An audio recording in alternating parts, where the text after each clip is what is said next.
একজনের পাইলস হয়েছে বা ফিসার বা ফিস্টুলা, এটা কি ধরনের সিমটম হলে সে বুঝতে পারবে যে তার পাইলস বা ফিস্টুলা বা ফিসার তার হয়েছে? পাইলস, ফিসার, ফিস্চুলা তিনটে একসাথে আপনি যদি বলেন বিনাইন ডিজিজ, মানে নন ক্যান্সারাস ডিজিজ, ভীষণ কমন, মানে ভীষণই কমন, আমি তো বলবো মোস্ট কমন আমাদের জেনারেল সার্জিক্যাল প্র্যাকটিসে। এবং তিনটে সম্পূর্ণ আলাদা ডিজিজ। অনেকে খুব সাধারণভাবে পাইলস, ফিসার, একসাথে এক বাক্যে উচ্চারণ করে, কিন্তু অ্যাকচুয়ালি এক বাক্যে উচ্চারণ করার জিনিস নয়। তিনটের সম্পূর্ণ আলাদা অসুখ এবং তিনটের সম্পূর্ণ আলাদা সিমটম এবং আলাদা চিকিৎসা। একটা একটা করে আমি বলছি।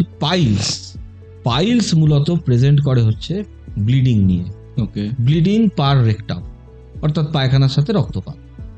সেটা হতে পারে painless, most of the time পেনলেসই হয়, কিছু কিছু পার্টিকুলার ক্ষেত্রে পেনফুল হয়, এবং ব্লাডের অ্যামাউন্টটা কিন্তু অনেকটা, পাইলসে কিন্তু বেশ অনেকটা সিগনিফিক্যান্ট অ্যামাউন্ট অফ ব্লিডিং হয়। এছাড়া প্রোল্যাপস, অর্থাৎ যে পাইল মাস, যেটা সেই মাসটা স্ট্রেনিং করার সময় বাইরের দিকে বেরিয়ে চলে আসে। অনেক সময় আটকে যায় গ্রেড 4 পাইলসে, অনেক সময় আবার অটোমেটিক ঢুকে যায়। তো এইটা যে পাইলসের মেন সিমটম।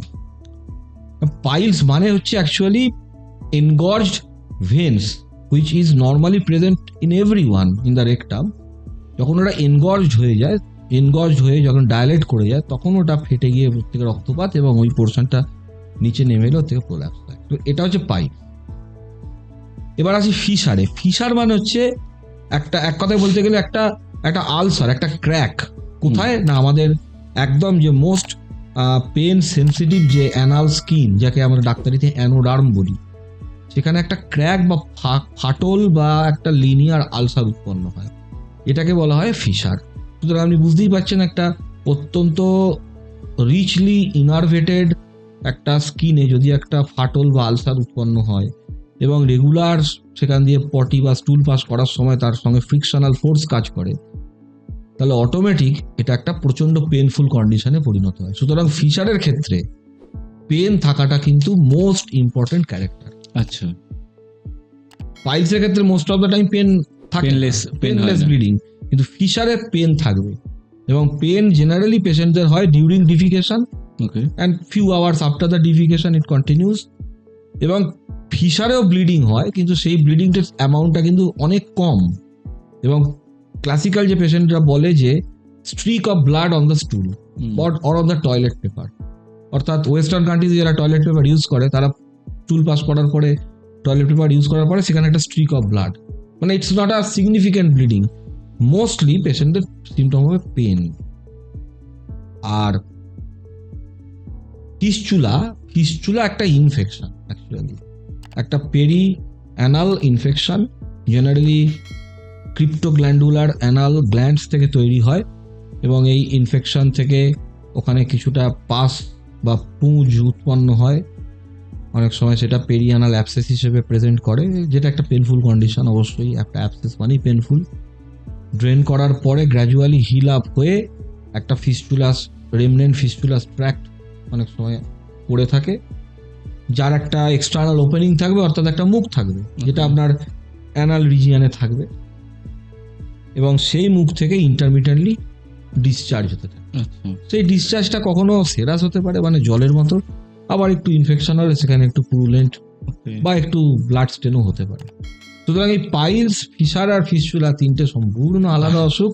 এটা একটাই মানে যখন বলে একসাথে বলি, কিন্তু এটা অ্যাকচুয়ালি আলাদা, এবং তাদের পদ্ধতি, প্যাথোজেনেসিস থেকে শুরু করে ট্রিটমেন্ট, সিমটম সবই আলাদা।